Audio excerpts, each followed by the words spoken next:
So this is the visitation from September 21st, 1999. And it starts with Jesus. I'm going to give you a vision of my suffering. And then Philip writes, immediately after I hear these words from Jesus, I see a short image of Jesus being tortured. There is the image of Jesus pulling the cross through the streets. Splinters and barbs pierce the skin of Jesus as he struggles. Jesus shows me the legions of fallen angels assembled to taunt him and break the small part of him that is human.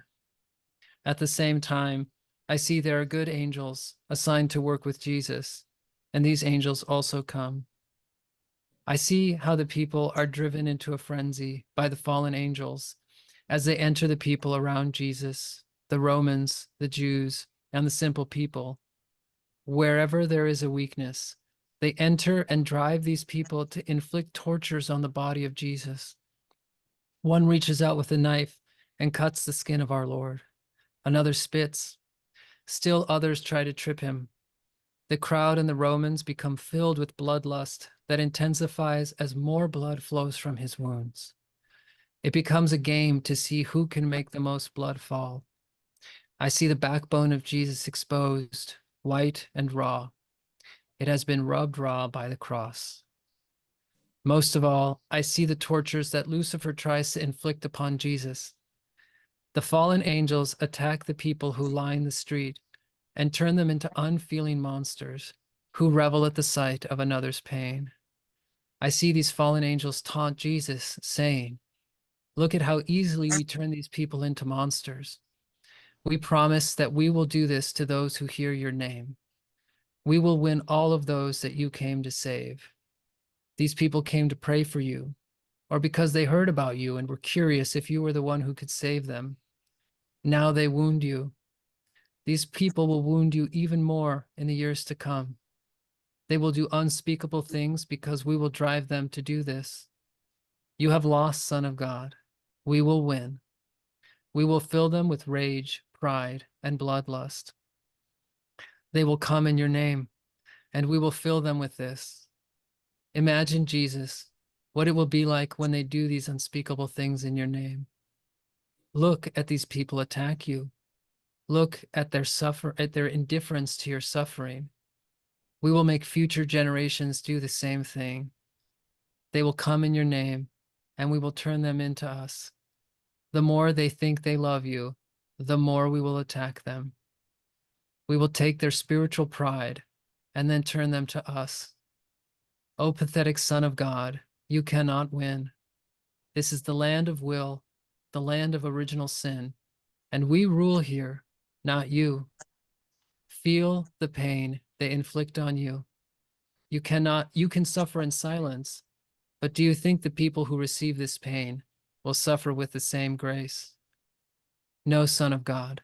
We want you to feel the pain that your coming will bring to humanity. We want you to experience the suffering that will flow from your visit. You have failed. You cannot win. We will turn your strongest followers into monsters. Whenever there is the slightest opening, we will come to those who love you most. We will enter them in your name, and they will not even know what they do. Then I saw that Jesus was filled with the suffering that would come. He called upon God to bring that suffering to him. He should experience it, and through his experience, dispel the curse that had been placed by the fallen angels.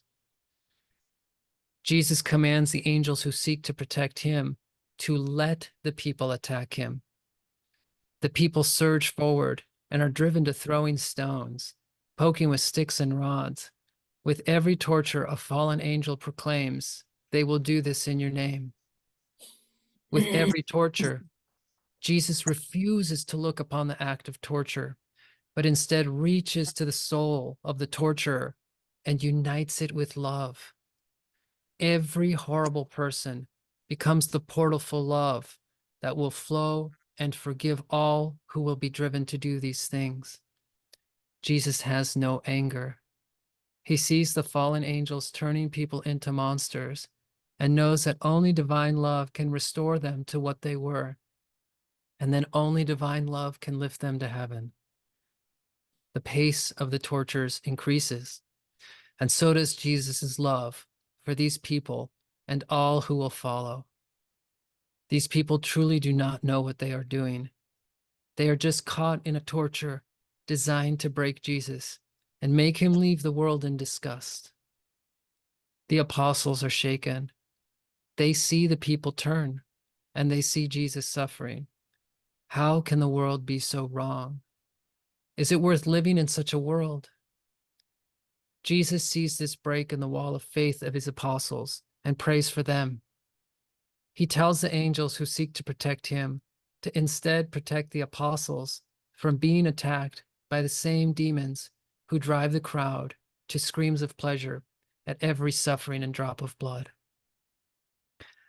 The apostles know that Jesus has powers that could dispel the crowd or even strike them dead. They urge Jesus to do something to protect himself.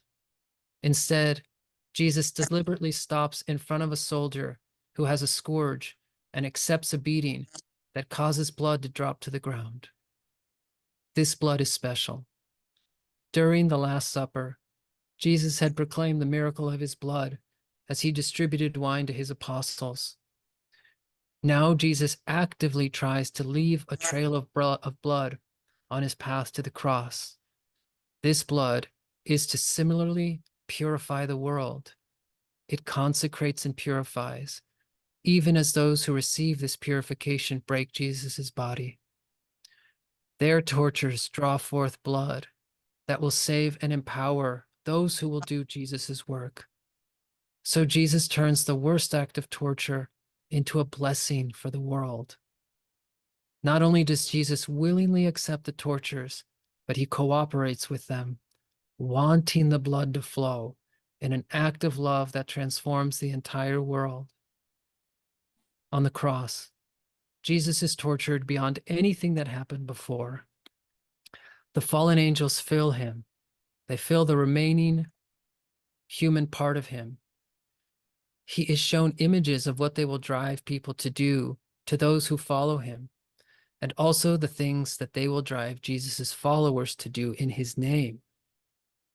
Jesus prays that the blood that will be shed in his name will also purify the world, raising humanity to a higher level.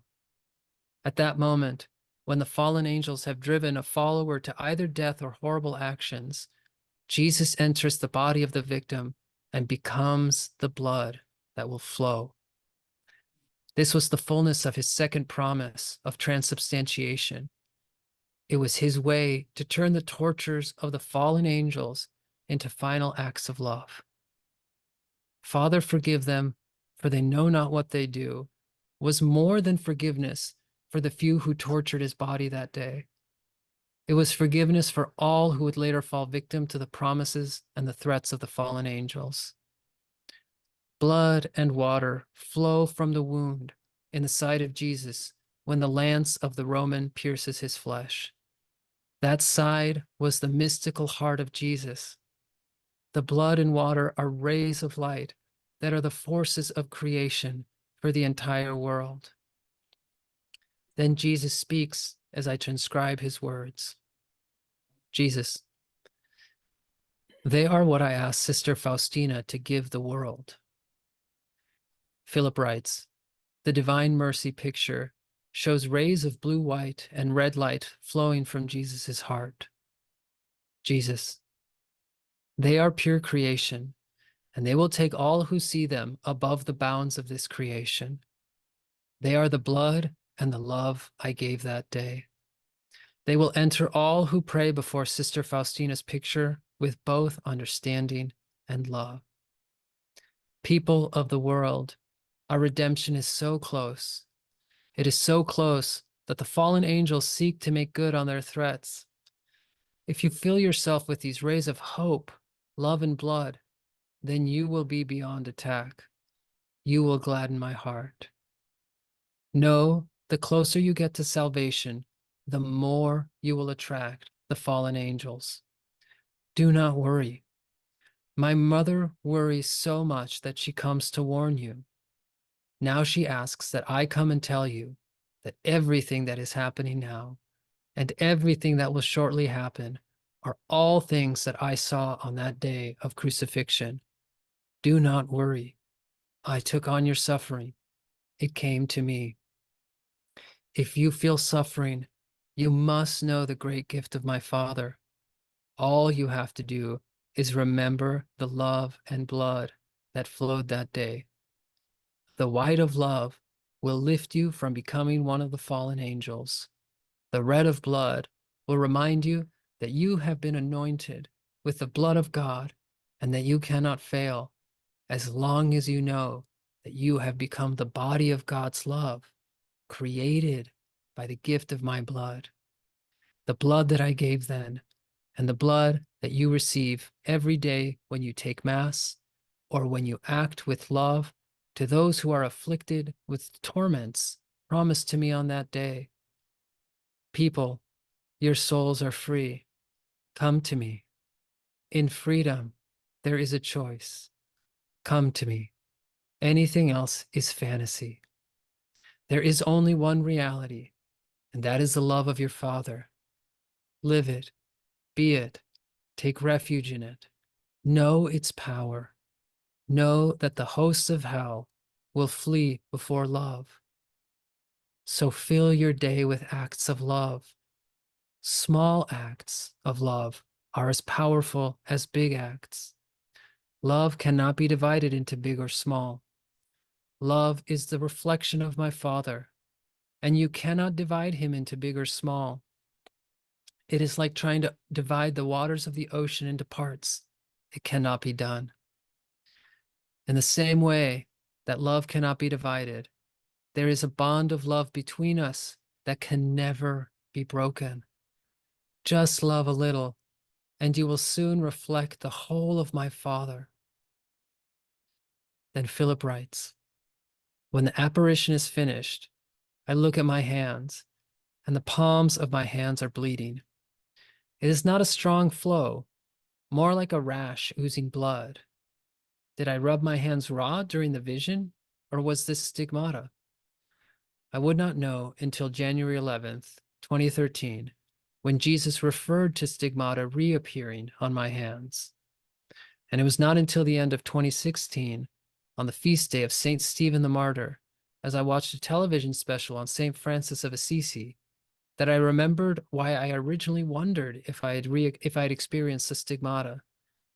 The wounds were oozing both the red of blood and almost clear white fluid.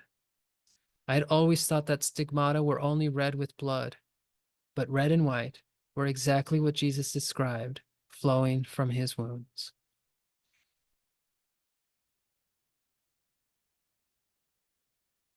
That's the end of the reading. That's the end of the visitation.